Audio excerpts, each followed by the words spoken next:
Hi everyone, welcome to Eli's Family Kitchen. I'm Lynn. Today I'm going to show you how to tenderize steaks with baking soda, also known as sodium bicarbonate. Baking soda tenderizes meat by increasing the pH level on the surface of the meat. It prevents the proteins from tightening up during cooking, so the meat becomes more tender. It also helps the meat retain more water, making the meat more juicy. However, baking soda can leave an aftertaste if you don't handle it properly. So I'm going to show you how to do it and make sure there's no aftertaste. It's really easy. I'm going to demonstrate by using the most affordable cut of beef in the supermarkets in the United States, eye of round. Eye of round is the hind of the cow. It's kind of like the butt of the cow.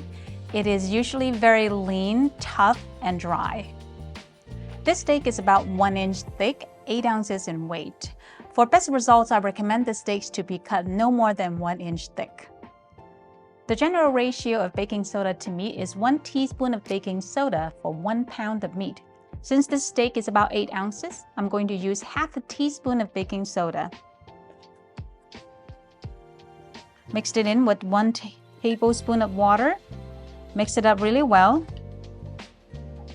and then pour it over the steak.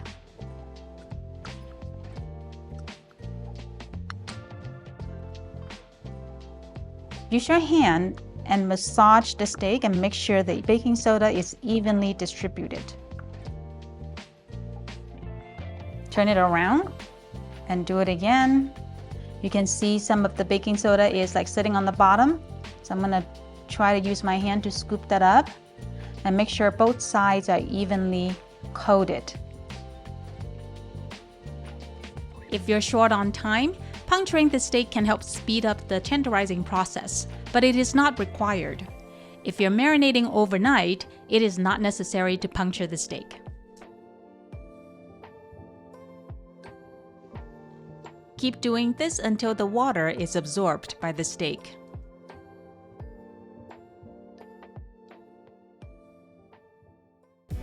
Let this marinate for a minimum of 1 hour and up to 24 hours. The longer you let it marinate, the more tender it is. If you're going to cook it after an hour, then you can marinate this on the kitchen countertop. There's no need to put it in the fridge. If you are cooking it the next day, then store this in the refrigerator. When you're ready to cook, rinse the steak with water. This removes excess baking soda that can leave an aftertaste on the meat.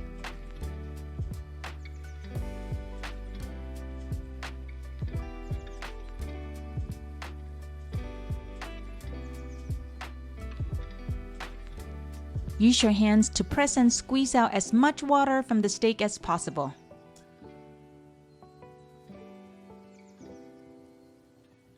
The next step is crucial in eliminating any potential aftertaste from the baking soda. I'm going to use a little bit of acid, like vinegar, to neutralize the alkaline flavor from the baking soda. I'm using rice wine vinegar here. You can use any vinegar you like. I'm going to use about 1/4 teaspoon.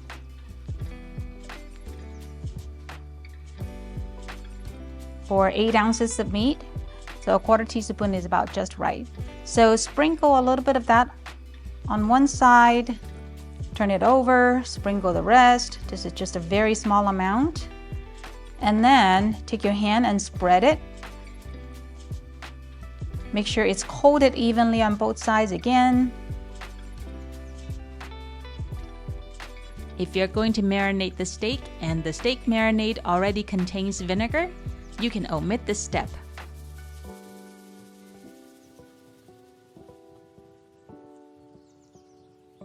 Okay, all done. Then I'm going to grab a couple of paper towels and dry the steak.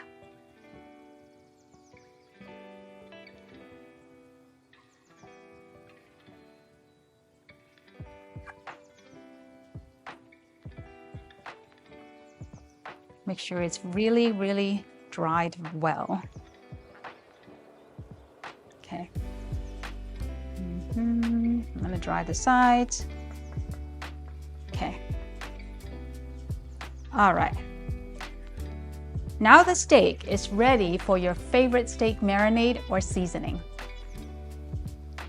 Now let me show you what the steak looks like when it's cooked. I'm going to season this steak with just olive oil and Montreal steak seasoning.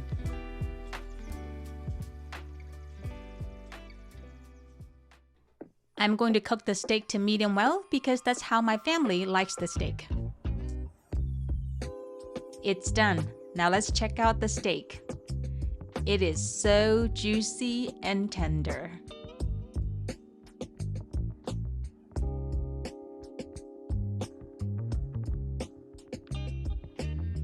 If you would like to know how to tenderize beef for stir fries, I have made a video on that. Feel free to click on the link in the top right corner of the screen or in the description. Thanks for watching. I'll see you next time.